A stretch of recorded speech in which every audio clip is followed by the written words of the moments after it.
Welcome to our channel. Today we how to set up understanding ACH versus wire for mortgage insurance, detailed guide step by step clearly. Understanding ACH versus wire transfers is crucial when dealing with mortgage insurance payments.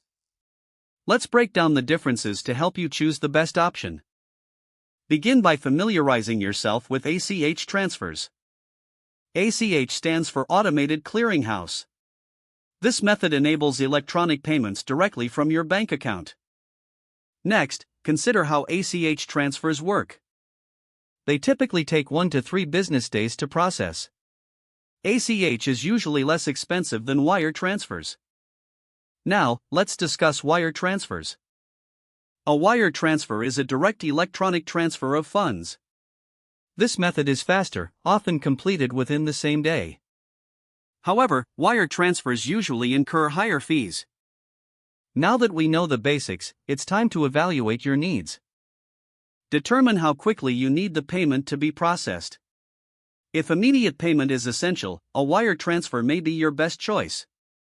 On the other hand, if time isn't critical, an ACH transfer is a cost-effective alternative. Next, gather information needed to set up each payment method. For ACH transfers, ensure you have your bank account and routing numbers. For wire transfers, you will need the recipient's banking details, including their name, account number, and bank's routing information. Now, let's look at how to set up an ACH payment. Log into your online banking account. Navigate to the section for transfers or bill payments. Select the option for setting up a new ACH payment. Input the required details, including the mortgage insurance company's banking information.